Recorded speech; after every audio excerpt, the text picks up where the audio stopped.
दोस्तों, अगर आप भी सरकारी नौकरी करते हैं या भविष्य में करने की सपना देख रहे हैं तो ये वीडियो आपकी पूरी ज़िंदगी बदल सकता है। क्योंकि आज हम बात करने वाले हैं कि एनपीएस, यूपीएस और ओपीएस की सच्चाई कि जिसमें छुपा है आपकी रिटायरमेंट का असली पैसा। बहुत से लोग सालों भर नौकरी करते हैं लेकिन उन्हें ये नहीं पता होता है कि बुढ़ापे में हर महीने कितने रुपए मिलेंगे।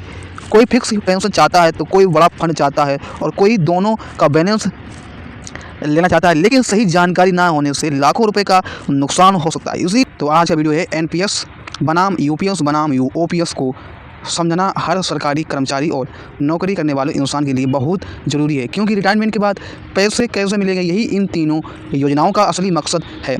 देखिए क्या होता है, जैसे कि आसान भाषा में समझे तो ओपीएस को मतलब होता है कि ओल्ड पेंशन स्कीम यानी पुरानी पेंशन योजना। इस स्कीम में कर्मचारी को रिटायरमेंट के बाद हर महीने फिक्स पेंशन मिलती है। जैसे नौकरी के समय आखिरी बेसिक सैलरी का लगभग आप लोगों को 50% और यह पैसा जीवन भर मिलता है। साथ में महंगाई भत्ता भी जुड़ता रहता है। मतलब अगर किसी ने की आखिरी बेसिक सैलरी मान लीजिए जैसे कि 40,000 रुपये थी, किसी की आखिरी बेसिक सैलरी 40,000 रुपये थी, तो उसे लगभग 20,000 रुपये हर महीने पेंशन मिल सकती है और समय के साथ साथ ये बढ़ भी सकती है। यही कारण है कि ओपीएस सबसे सुरक्षित मानी जाती है, क्योंकि इसमें बाजार का कोई भी जोखिम नहीं होता है, लेकिन सरकार पर इसका बहुत खर्च आता है। इसीलिए नई भर्तियों में इसे बंद कर दिया गया है और एनपीएस लागू किया गया है। और एनपीएस यानी नेशनल पेंशन को समझिए जैसे कि यह नई पेंशन योजना है जिसमें फिक्स पेंशन नहीं होती है, बल्कि कर्मचारी और सरकार दोनों हर महीने सैलरी का एक हिस्सा जो भी होता है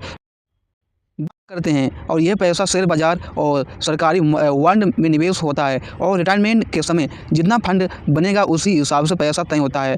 इसमें फ़ायदा ये होता है कि अगर मार्केट अच्छा रहा तो पैसा ज़्यादा बनेगा, लेकिन नुकसान भी ये है कि गारंटी नहीं होती है। जैसे मैं आपको उदाहरण के लिए समझा दूँ, जैसे कि मान लीजिए जैसे कि किसी कर्मचारी की बेसिक सैलरी 30,000 रुपये है और वह 10% यानी 3,000 रुपये हर महीने एनपीएस में डालता है और सरकार 14% यानी 4,200 रुपये डालते हैं, तो कुल आपका 7,200 रुपये हुआ। मतलब आप हर महीने आपके कितने पैसे जमा हुए? आपके हर महीने जमा हुए 7,200 रुपये हर महीने जमा हुए। अब यहाँ से बात समझना आपको, बात यह है कि अगर यह पैसा 30 साल तक जमा होता रहे और औसतन आप लोगों को 8% सालाना रिटर्न मिले तो रिटायरमेंट पर लगभग आप लोगों को 1 करोड़ रुपए या उससे भी ज़्यादा फंड बन सकता है। अब नियम के अनुसार लगभग 40% पैसे से एन्युटी खरीदनी होगी, जिसमें हर महीने पेंशन बनेगी और बाकी आप लोगों की 60% पैसा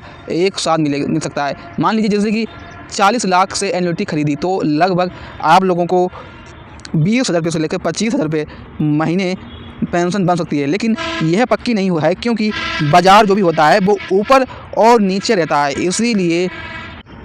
इसीलिए यूपीएस यानी यूनिफाइड पेंशन स्कीम को समझना यह है कि नई सोच वाली योजना जिसे एनपीएस और ओपीएस के बीच का रास्ता कहा जा रहा है। इसका मकसद यह है कि कर्मचारी को कुछ हद तक गारंटी भी मिले और सरकार पर पूरा बोझ भी ना पड़े। तो यूपीएस में सरकार यह कोशिश कर दी है कि कर्मचारी को कम से कम एक निश्चित पेंशन सुरक्षा मिले। यानी अगर किसी की आखिरी सैलरी 50,000 रुपये है तो उसे लगभग 40 से लेकर 45% तक पेंशन की गारंटी हो सकती है। और इसके साथ ही जो भी आपने पैसा निवेश किया है, ठीक है, जो भी पैसा आपने निवेश किया है, जमा किया है, उसका फंड भी मिलता है, मतलब उसका फंड भी जुड़ जाता है। और इसके साथ ही हालांकि यह योजना को हर जगह लागू नहीं होती है और नियम समय समय पर बदल सकते हैं। अब तीनों योजनाओं को बहुत आसान तरीके से समझिए। जैसे ओपीएस मतलब बिना रिस्क का पेंशन, एनपीएस मतलब रिस्क लेकर ज़्यादा कमाई की गई और यूपीएस का मतलब होता है कि रिस्क और थोड़ा गारंटी। अब उम्र के हिसाब से समझिए, अगर कोई भी व्यक्ति 22 साल से लेकर 25 साल की उम्र में सरकारी नौकरी ज्वाइन करता है और उसे 30 से लेकर 35 साल तक नौकरी करेंगे तो ऐसे में आप लोगों को एनपीएस में निवेश से इसमें बड़ा फंड बनने का संभावना रहता है, क्योंकि समय से ज़्यादा होता है और कंपाउंडिंग जो भी होता है, कंपाउंडिंग का भी फायदा मिलता है। लेकिन इसमें यह है कि अगर कोई भी 35 से या 40 साल की उम्र में नौकरी ज्वाइन करता है तो उसके पास समय कम बचता है। इसीलिए गारंटी वाली स्कीम जैसे ओपीएस या यूपीएस ज़्यादा सुरक्षित मानी जाती है। अब कैलकुलेशन के साथ, जैसे कि मान लीजिए जैसे कि 3 दोस्त हैं, अजय, विजय और सुरेश। तीनों की आखिरी सैलरी 60,000 रुपये है। अजय OPS में हैं तो उसे लगभग 30,000 रुपये महीने फिक्स पेंशन मिलेगी और हर साल महंगाई भत्ता जुड़ता रहेगा।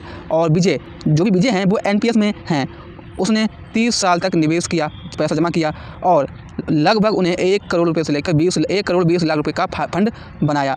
अब 50 लाख से लेकर एन्युइटी खरीदी तो लगभग आपको 25,000 रुपये से लेकर 30,000 रुपये का पेंशन बन सकता है और 70 लाख रुपये का एक साथ ही आप लोगों को मिल सकते हैं।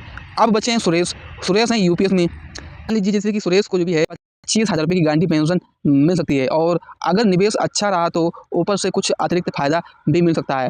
अब फ़ायदे और नुकसान को सीधे भाषा में समझिए। जैसे OPS में टेंशन नहीं है, हर महीने पक्का पेंशन, और NPS में शुरुआत में कटौती लगती है लेकिन अंत में बड़ा फंड बन सकता है। और UPS में दोनों का संतुलित मिलता है। टैक्स के नज़रिए से देखा जाए तो NPS में टैक्स छूट का फ़ायदा भी मिलता है जिससे सालाना टैक्स बचाया जा सकता है। और OPS में टैक्स का लाभ कम दिखता है लेकिन सरकार जो भी होती है वो सुरक्षा ज़्यादा होती है।